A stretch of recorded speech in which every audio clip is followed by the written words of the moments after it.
9 bulan. Dan itu tidak bisa digunakan untuk melakukan penahanan. Kita siap bertarung tapi fair. Jangan klien kami dipersoalkan tapi ditahan. Karena klien kami yang punya keahlian di bidang forensik digital, tidak boleh ditahan. Fair, ayo kita adu. Kalau Pak Jokowi merasa dicemarkan, nggak apa-apa, silahkan lapor. Karena itu hak. Baik fitnah atau tidak, namanya dicemarkan, dia punya hak. Baik sebenarnya ijazahnya bodong pun, dia merasa tercemar, nggak ada masalah. Dia lapor, nanti akan kita buktikan di pengadilan apakah ijazah itu benar-benar bodong atau sejatinya sudah sejak dulu bodong. Kan paling itu pilihannya, benar-benar palsu atau sebenarnya baru diketahui palsu begitu. Benar tidak? Nah, jadi ini nggak ada masalah buat kami. Oh, nggak bisa ditahan, walaupun kami tegaskan ini bukan pencemaran. Ini pendapat ada dasarnya. Di mana pencemarannya? Ini pendapat ada dasar hukumnya, ada dasar keahliannya. Kok dianggap pencemaran? Kalau seluruh pendapat dianggap pencemaran, fitnah dan seterusnya, hapus saja pasal 28 Undang-Undang Dasar 1945. Udah 311, ini fitnah. Ini 4 tahun, nggak ada masalah juga. Di bawah 5 tahun nggak bisa tunahan. Walaupun kami juga mempertanyakan di mana fitnahnya. Kalau memang saudara Jokowi sudah menunjukkan ijazahnya kepada publik asli, Roy Suryo, Rismon, Dr. Tifa masih ngotot itu ijazah palsu, baru dianggap fitnah. Nah, selama ini saudara Joko Widodo tidak pernah menunjukkan ijazah aslinya, sementara hasil kajian forensik digital, telematika, dan analisis seluruh rakyat, ya kan? Itu tidak ada yang kemudian punya kesimpulan ijazah itu benar. Mayoritas menyatakan ini memang barang bermasalah gitu. Lagi pula kalau ini dianggap fitnah pencemaran, ini aparat penegak hukum juga tebang pilih tebang.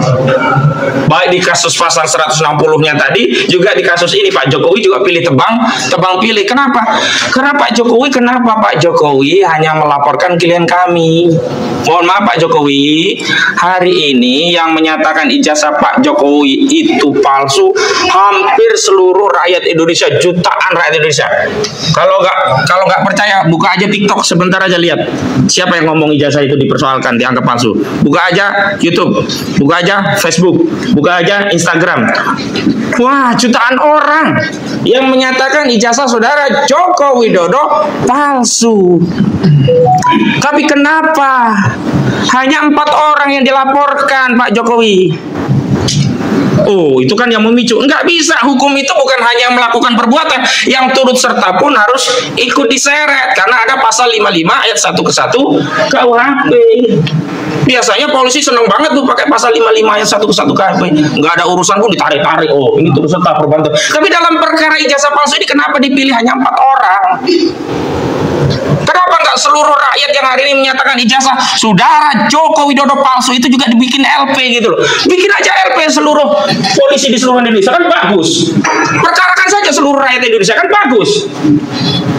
Padahal ada cara lain yang elegan, tunjukin aja ijazah aslinya, selesai. Kenapa harus begini gitu loh? Jadi saya kira polisi dan saudara Jokowi ketika membuat laporannya kepada 4 orang, berarti dia menganggap hukum di negara kita itu tidak ada asas equality before the law. Seolah-olah ada perlakuan berbeda kepada 4 warga negara, yakni Rismon Hasyolan, Roy Suryo, Dr. Tifa dan Rizal Fadilah, sementara yang memberikan privilege, ya perbedaan fasilitas kepada yang lainnya yang sama-sama mengatakan ijazah saudara Jokowi palsu. Karena itu saya minta kepada seluruh rakyat yang punya pandangan yang sama, mari kita katakan kita bersama Roy Suryo, kita bersama Rismon Hasyolan, kita bersama Dr. Tifa, kita bersama Rizal Fadilah. Karena apa yang disampaikan ya 4 klien kami ini adalah apa yang ada dalam benak dan suasana kebatinan mayoritas rakyat Indonesia kecuali pendukung Pak Jokowi. Selanjutnya, Kalau kemudian ini dikaitkan dengan Undang-Undang ITE pasal 27A, ini juga sama, ini terkait pencemaran, menyerang kehormatan di ranah ITE. Tapi kami juga nggak takut, kenapa? Karena ini maksimal cuma 2 tahun, nggak bisa untuk nahan. Jadi pasal 27A Undang-Undang ITE, Undang-Undang Nomor 1 2024 yang merupakan perubahan Undang-Undang kedua ya 19 2016 untuk Undang-Undang Nomor 11 2008. Ini kami nggak ada khawatir. Tapi lagi-lagi kenapa yang dijerat Undang-Undang ITE yang menyerang kehormatan Pak Jokowi hanya 4 orang, jutaan rakyat Indonesia yang lainnya kenapa dibiarkan? Ini mau menegakkan hukum atau cuma mau ngancam-ngancam warga negara? Mau menegakkan hukum mau atau mau mempolitisasi, mengancam dengan sarana hukum, seolah-olah ya dengan laporan kepada 4 ini, orang 4 ini bisa diam, bungkam, dan kemudian seluruh rakyat ikut diam dan bungkam. Mohon maaf saya tegaskan, Rizwan Hasyiholan Sianipar menegaskan dengan tegas tidak takut penjara, bahkan kalaupun harus mati karena membela kebenaran, membela ilmu. Dan mohon maaf saya kutip apa yang disampaikan oleh klien kami Pak Rizwan ya Hasyiholan Sianipar, Saudara Jokowi bisa menipu pendukungnya tapi tidak bisa menipu teknologi. Karena itu kami mau nanti proses pembuktian yang menjadi basic itu adalah pembuktian secara teknologi, jangan testimoni. Kalau testimoni, keterangan saksi udah banyak tuh yang bohong-bohong, seperti di kasus PN Surakarta, saksi-saksi yang dihadirkan untuk menjerat Gus Nur dan Bambang Tri ketahuan banyak bohong. Bahkan ada kepala SD Tirto Yoso, itu dia sudah non muslim tapi masih mengaku muslim, bohong. Kemudian ada juga yang menyatakan Jokowi itu pinter ya, ranking 1 terus. Ternyata enggak ranking 1 terus, bahkan mungkin bisa jadi enggak ranking 1. Ini kan bohong-bohong. Makanya basis daripada pembuktian kasus ijazah palsu ini adalah teknologi, bukan testimoni. Nah, yang kami khawatirkan adalah ini, penyidik mengikuti kemauan Saudara Jokowi selaku pelapor. Kenapa? Penyidik memaksakan menyelundupkan pasal 32 Undang-Undang ITE yang tidak ada kaitannya dengan kasus ijazah palsu, semata-mata hanya dengan motif agar bisa menahan klien kami. Kenapa? Karena ancamannya 8 tahun. Ini nggak ada kaitannya dengan ijazah palsu. Ini saya bacakan ya, pasal 32 Undang-Undang ITE. Setiap orang dengan sengaja dan tanpa hak melawan hukum dengan cara apapun, mengubah, menambah, mengurangi, melakukan transmisi, merusak, menghilangkan, memindahkan, menyembunyikan suatu informasi elektronik dan atau dokumen elektronik milik orang lain atau milik publik. Nggak ada kaitannya. Dr. Rizwan itu menganalisa font, bukan mengubah font. Dr. Rizwan itu menganalisa spesimen tanda tangan, bukan mengubah tanda tanganannya. Dr. Rizwan itu menganalisa pejabatnya, namanya dari Ahmad Sumitro menjadi Ahmad Soemitro, nggak pernah dikotak-kotik itu. Loh, kenapa muncul pasal 32? Dari mana ini pasal 32 muncul? Ini yang namanya penyelundupan hukum dengan motif agar bisa menahan klien kami. Kami tidak terima, dan seluruh rakyat jangan mau dibodoh-bodohi. Karena pasal 32 Undang-Undang ITE yang disampaikan kuasa hukum Saudara Jokowi saat membuat LP itu tidak ada kaitannya dengan kasus ijazah palsu. Kalau gitu biar bisa ditahan, pakai aja Pak Polisi, pakai saja pasal 2, pasal 3 Undang-Undang Tindak Pidana Korupsi. Kenapa? Anggap saja ini sudah merugikan negara nih, empat klien kami. Udah sekalian aja biar bisa ditahan kalau mau caranya begitu.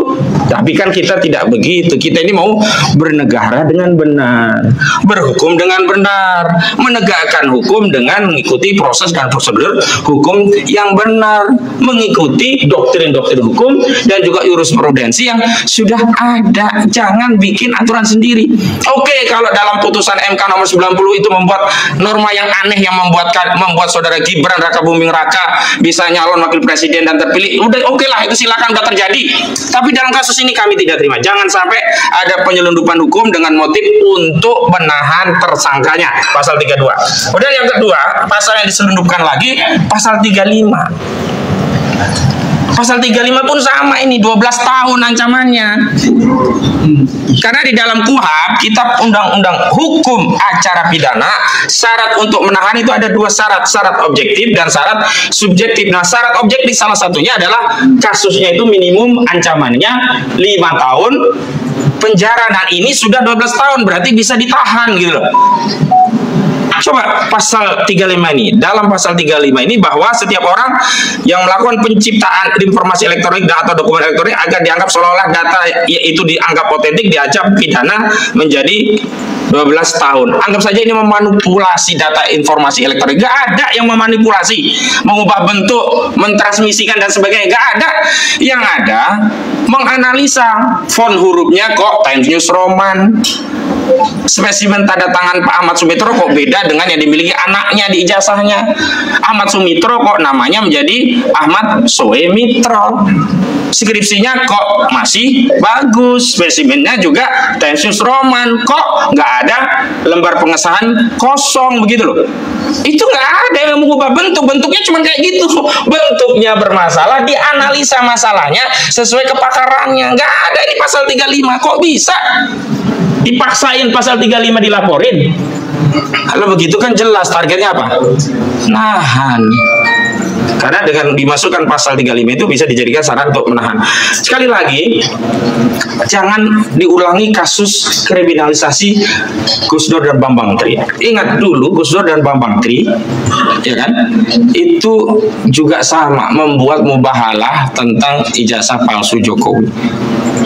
Pasalnya dimasukin semua. Pertama dianggap menodai agama, 156A KUHP karena mubahalahnya digunakan seolah-olah untuk mengedarkan kebohongan. Kedua, pasal HOA 14 ayat 1 dan 2 dan pasal 15 Undang-Undang Nomor 1 tahun 1946, seolah-olah ijazah palsu itu adalah kabar bohong, padahal ijazah aslinya nggak pernah datang ke pengadilan sampai putusan. Ketiga, baru digunakan pasal pukat harimau untuk menjerat para aktivis ya, sampai sekarang juga sering digunakan. Jadi pasal 28 ayat 2 junto 45A ayat 2 Undang-Undang ITE, yakni dianggap menyebarkan kebencian dan perusahaan kepada individu atau kelompok masyarakat berdasarkan sara, suku, agama, ras, dan antar golongan. Cukuplah Gus Dur dan Bambang Tri yang jadi korban pasal-pasal karet seperti ini. Dan hari ini, mohon maaf, yang di Depok itu nggak ngerti hukum yang bikin laporan Depok. Nggak ada lagi pasal kabar bohong. Pasal 14 ayat 1 dan 2, pasal 15 Undang-Undang Nomor 1 1946 tentang peraturan pidana sudah dibatalkan oleh Mahkamah Konstitusi. Pemohonnya saat itu adalah Haris Azhar dan Fathia Maulidianti. Jadi nggak punya kekuatan hukum lagi ini. Kemudian pasal 28 ya ayat 2 Undang-Undang ITE terkait dengan menyebar kebencian dan permusuhan berdasarkan suku, agama, ras, dan antar golongan. Saudara Jokowi itu bukan agama, walaupun mungkin pendukungnya sudah menganggap agama, mungkin Tuhan atau mungkin Nabi, terserah ya. Tapi yang jelas nomenklatur Jokowi itu bukan agama, bukan suku juga, bukan ras, bukan antar golongan. Ini nggak bisa. Kemudian dianggap ini syarat dari mana? Dan itu ada unsur-unsur lain yang melingkupi. Menyebarkan kebencian dan permusuhan. Gak ada kebenciannya. Tanyalah klien kami, Rismon, ya, Roy Suryo, Dr. Tifa, Rizal Fadil. Gak ada kebencian, gak ada permusuhan. Mau menegakkan benang basah, memang susah nih benang basah. Ingin menegakkan kembali sejarah dengan benar, dengan mempertanyakan apakah benar kita rakyat Indonesia pernah dipimpin oleh presiden yang ijazahnya palsu. Mereka justru sedang berusaha membersihkan sejarah yang mau kita wariskan kepada generasi selanjutnya.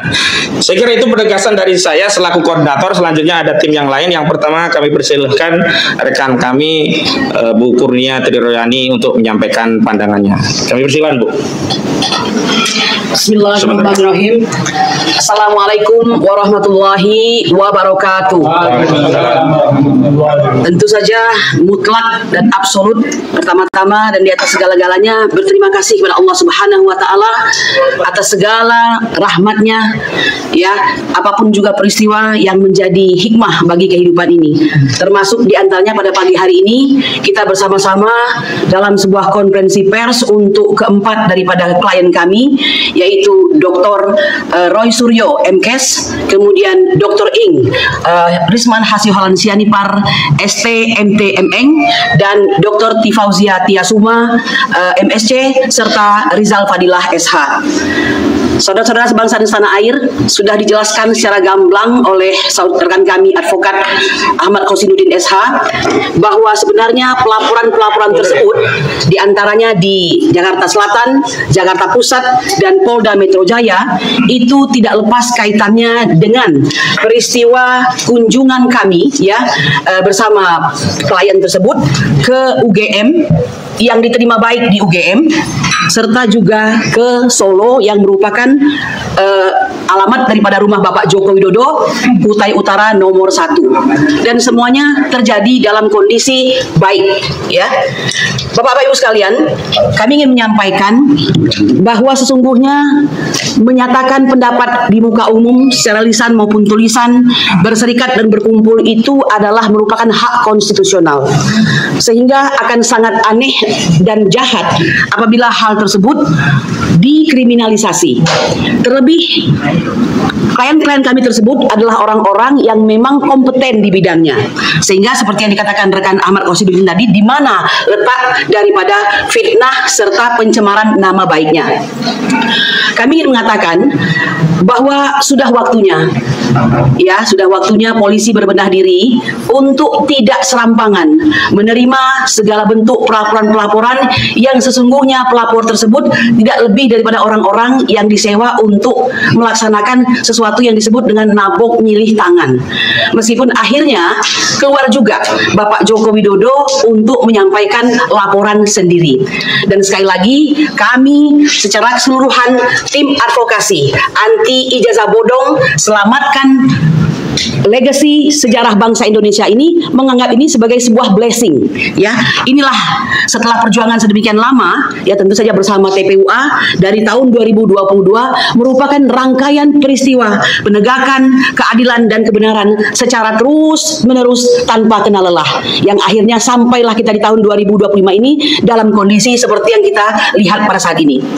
Saya ingin mengatakan, jangan pernah coba-coba untuk berusaha untuk menyelundupkan hukum hanya demi mengikuti hasrat, syahwat, serta kekuasaan yang dimiliki oleh mantan presiden 2 periode, yaitu Joko Widodo.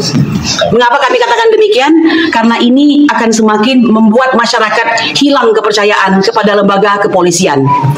Kami ingin mengatakan, mari kita berjuang secara jujur, karena kita ini sama-sama criminal justice system, ya, yang sama-sama merupakan para penegak hukum. Sudah waktunya berjalan dengan kejujuran, kebenaran, dan keadilan sesuai dengan tujuan hukum yang tidak dicapai, yaitu keadilan, kepastian hukum, dan kemanfaatan. Justru kami mengatakan peristiwa tentang perkara yang diadukan seperti pencemaran nama baik dan fitnah ini bukan suatu hal yang prioritas, karena TPUA sudah melakukan pelaporan ke Bareskrim sejak Desember 2024 dan sudah melakukan kelengkapan bukti-bukti, ya, hampir mencapai 14 bukti, yang ini sama sekali boleh dikatakan kalau tidak karena desakan, ya, dari tim advokasi ini, pelan-pelan baru mulai akan diselidiki. Jadi ini jangan basa-basi begitu. Silahkan lakukan suatu penyelidikan yang sangat menyeluruh dan mendetil terhadap saudara Joko Widodo yang dicurigai bahwa ijazahnya adalah palsu atau bodong, ya, dengan menerapkan suatu tindakan-tindakan yang pantas dan layak dalam hal penyelidikan, seperti fungsi dan peran beliau sebagai dader atau plager, serta siapa saja yang menjadi penyuruh atau downplager, serta siapa saja yang menjadi penyertanya atau pembantunya, yaitu media plager. Jadi ini silahkan untuk diusut secara tuntas.